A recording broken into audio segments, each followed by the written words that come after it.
What you get when Wu-Tang raised you? Y'all can't stop me. Go hard like I got an 808 in my heartbeat. And I'm eating at the beat like I gave a...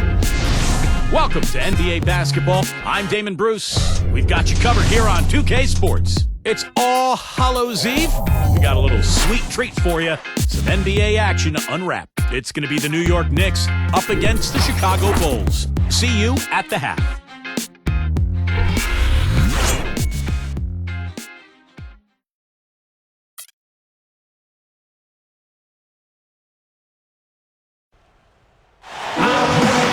It's a lovely night here in Chicago as we see an aerial view of Grant Park, Millennium Park, and gorgeous downtown Chicago.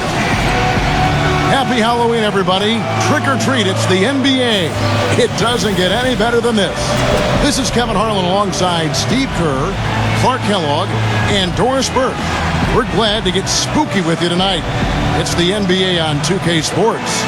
And now we take a brief check at the matchups. Our starting five for both teams. And breaking down the game, let's take a look here at Tyson Chandler. Well, he really anchors their defense. You know, his teammates can lean on him. They know that he's going to be in the right spot. He's so smart, so skilled. Really the complete package at the defensive end of the floor. And I also can't get over how much energy he expends rebounding the basketball. He goes all out on the boards every single night. We've got an Eastern Conference battle ready to get rolling, and the Chicago crowd wants some love from their Bulls. First chance of the season for them to go up against this Knicks team. Last year was a lopsided affair as they were able to take all 4 games in the series, earning the sweep. And I'll tell you what, of all the things they did well last season, maybe the most impressive was sweeping the season series against these guys. Stoudemire, the pass to Chandler. Lays it in without an inch of room around him. Chandler's got the first basket of the game for the Knicks. On defense, New York. This game coming after a loss against the Bucks. And if there was an aspect of the game that jumped out at me, guys, it was the rebounding. There was a huge difference in the effort both teams were making on the glass. Well, they got pushed around all game long, and when that happens, you're going to get out-rebounded. Ball's knocked loose. Here's Butler, and it's good. Walk through contact, hits the shot. He'll go to the free throw line. Both of these teams battling last year near the top of the conference. I know it's a little bit of a shame it was so lopsided, but we'll see how things play out this year. Well, I tell you what, you consider all the injuries the Bulls had last year, and you look at the 34-18 mark against the Eastern Conference, and it's absolutely remarkable considering what they had to go through personnel-wise. Free throw no good for Butler. And back to the Bulls in the East. It wasn't just one guy who stepped in the shoes of Rose or the departed Ashik. It was a group effort. You know, you looked at the roster last year, you kind of scratch your head and you go, how is this team going to get to the second round without Derrick Rose? But they did it with a group of role players, with a front line that was tough and nasty and rebounded well, and with great coaching, too. And the call will be against Joakim Noah. That is his first foul of the game.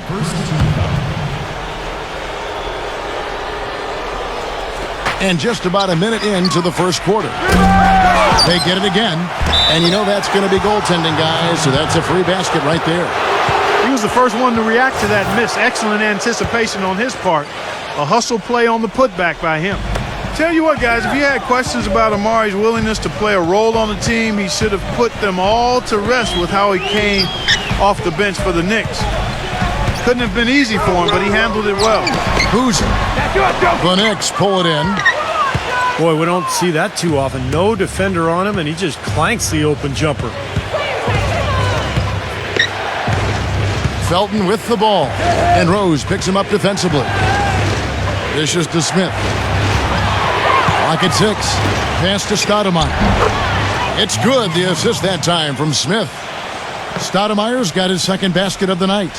Well, with Amari's dealing with those knee troubles, I might forget he was really the one who first made the Knicks a destination. Yeah, signing there in free agency in 2010. He had a huge season, averaged 25 points a game, and I think really energized that New York fan base. He was kind of the franchise player before Carmelo arrived. All right, let's go over to the sideline with Doris Burke. Well, Mike Woodson gave me a moment to catch up with him. He said a big key for them will be containing Carlos Boozer offensively, adding, he's a player who can spread the floor with his jump shot or take you down the block, and it's tough to match his strength inside.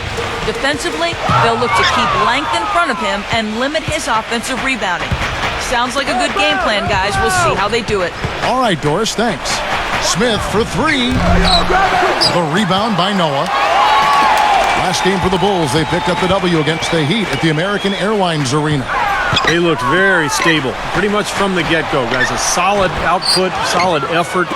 And, sometimes you'll see some inconsistencies come up in a road game, but they were pretty solid there. I was very impressed with the balance they displayed, guys.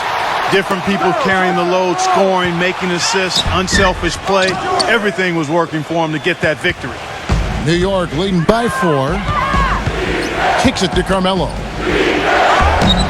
Off target at the rim. Usually if he gets to the rim, he's converting it into points. But the defense stood tall there. Here's Rose. Rose with another miss. They really depend on him to convert those chances. A lot of times, even with solid D draped on him, they expect him to make it. I tell you what, it's hard to argue with the record for Coach Tom Thibodeau of the Bulls, but the rumor mill has it that the front office hasn't been happy with how hard he's ridden his top players. Luol Deng missed time last season with the hamstring injury. Joakim Noah came down with plantar fasciitis. Hey, those things happen, and I'm not quite sure you can put that at the feet of Tom Thibodeau. And here's Rose after J.R. Smith getting his 3 to go. That's good. Tang's got 5 now. Incredible. Only took them a few seconds to answer the 3 ball with one of their own.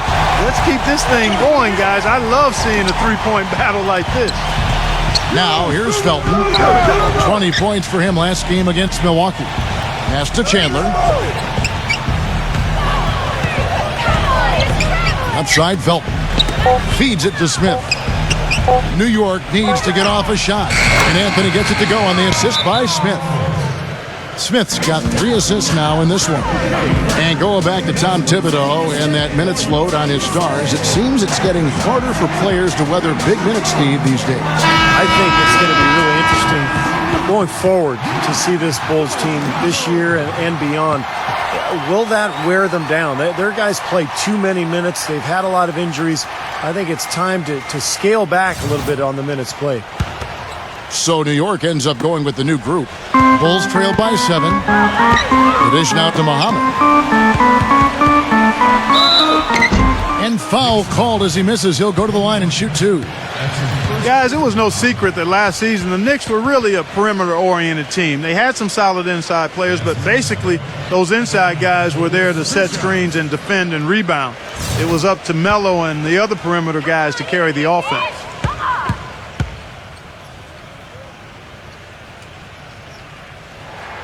He's off on the first. Well, Clark, back to what you said last year about the Knicks. Last in points in the paint, only about a third of their points inside. Very little around the basket, Steve. It became an issue at times. Well, it was an interesting group, Kevin. So many shooters.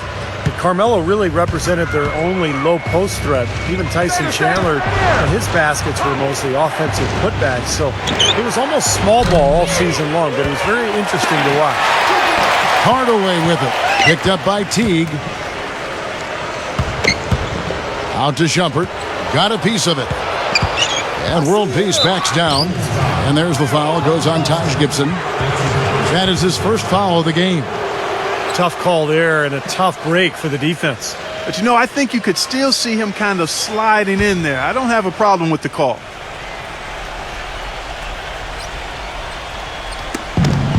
.107 left to play in the first.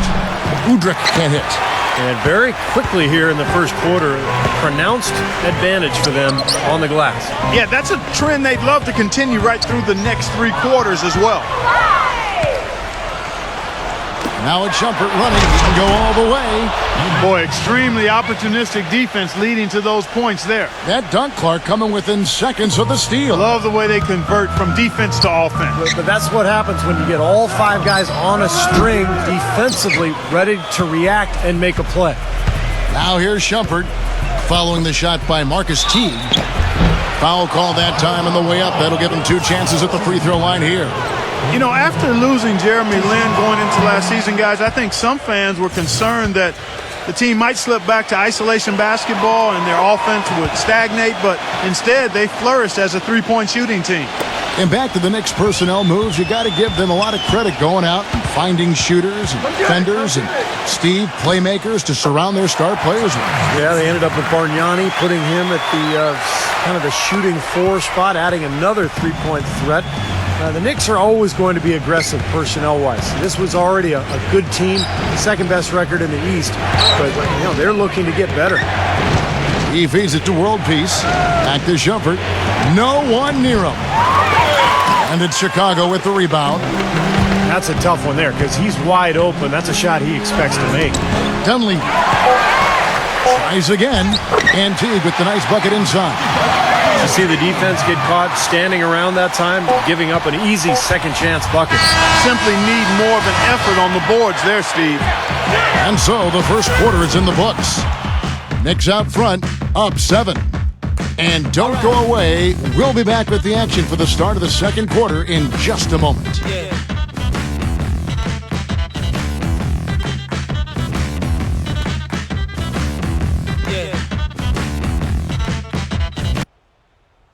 Tune in Monday, November 4th. The Houston Rockets take on Chris Paul and the Los Angeles Clippers. A Western Conference battle. Make sure to catch it.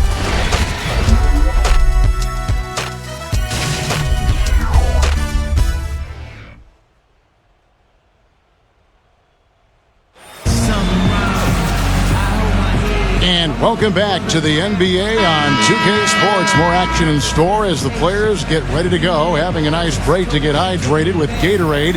And Steve and Clark and I are